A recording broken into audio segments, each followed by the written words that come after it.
The world watched in anticipation as the golden curtains of the White House press room fluttered lightly, the air charged with tension. Reporters whispered among themselves, adjusting cameras, their eyes fixed on the podium where the familiar presidential seal gleamed under the bright lights. Moments later, the doors opened and Donald J. Trump walked in, confident stride, red tie gleaming, his presence commanding attention. He placed both hands on the podium, looked around, and smiled that half smirk that always preceded a headline. "Good afternoon, everybody," he began. "We have the greatest military in the world, stronger than ever before.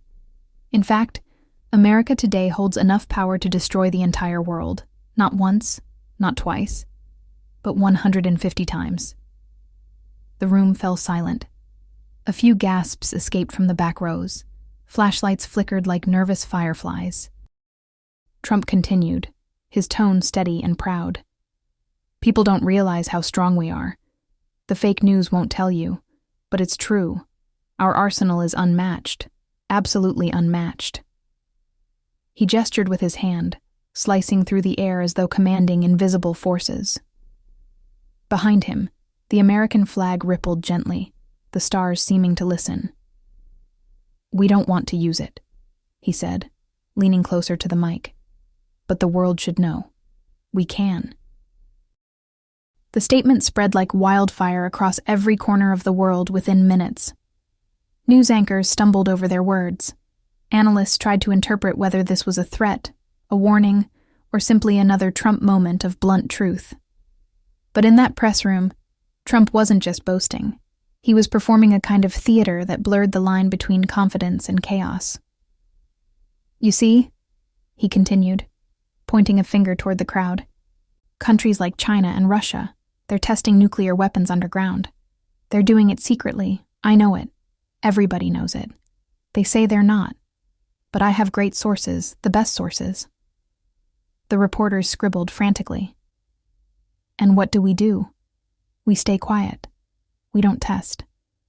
But I'll tell you something. We could. And if we did, it would be incredible. You've never seen anything like it." He paused, letting the weight of his words settle. Cameras clicked like rapid gunfire. "But I want peace," he said suddenly, softening his tone. "I really do. Peace through strength. That's my way." Behind that confidence, though, was a man who understood the psychology of fear better than anyone. He knew that showing dominance wasn't about pressing a button. It was about pressing nerves. "You have to show them who's boss," he added, his voice lowering. "If you don't, they'll walk all over you. And America doesn't get walked on. Not under me." As the press conference continued, the mood shifted from awe to anxiety. A young reporter from a global news outlet stood up nervously. "Mr. President," she asked, "don't you think such statements could increase global tension?" Trump turned toward her slowly, eyes narrowing with amusement. "Tension?" he repeated. "Tension already exists because weak leaders created it. I'm just telling the truth. The truth makes some people uncomfortable." The room murmured.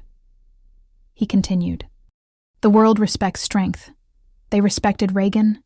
They respected me when I talked to Kim Jong-un. They respected us when ISIS disappeared. You can't negotiate from weakness." His voice grew firmer, echoing against the marble walls. "You know, when I talk about nuclear power, I'm not saying we're going to use it. I'm saying we're going to make sure nobody else does." He took a sip of water and leaned into the microphone again. "America's power keeps the world safe, believe me." In that moment, the confidence was overwhelming, almost theatrical.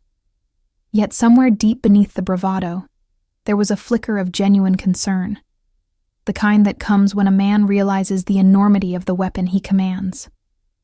"You talk about destruction," he said, his tone suddenly grave. "But what we really want is prevention. The power to destroy is also the power to protect." That final line hung heavy in the air. a paradox wrapped in patriotism. After the conference ended, Trump walked back through the narrow hallway of the West Wing, his aides following quietly. Behind the cameras and applause, there was a different silence, the kind that follows thunder. In the Situation Room, generals discussed the global reaction already flooding the media. World leaders were calling their advisors, diplomats were drafting statements, and social media was ablaze with both fear and fascination. But Trump seemed unfazed. Sitting in his chair, he poured himself a cup of tea, a rare calm moment. "You see," he told an aide nearby, "it's not about the weapons. It's about the message. When you tell the world you can destroy it, they think twice before testing you." Outside, night was falling over Washington, and the city lights shimmered like distant stars. On another side of the world, scientists and analysts debated what 150 times really meant. In truth, no one wanted to find out. For all his showmanship, Trump's words had reignited an ancient fear, that humanity's brilliance had outgrown its wisdom. And as he sat there, staring at the reflection of the flag in his tea, he muttered softly to himself, "Power's only good when you know when not to use it." It was a rare moment of introspection from a man the world thought incapable of such thought. Perhaps deep down, even he knew that true strength doesn't come from the power to destroy, but from the choice not to.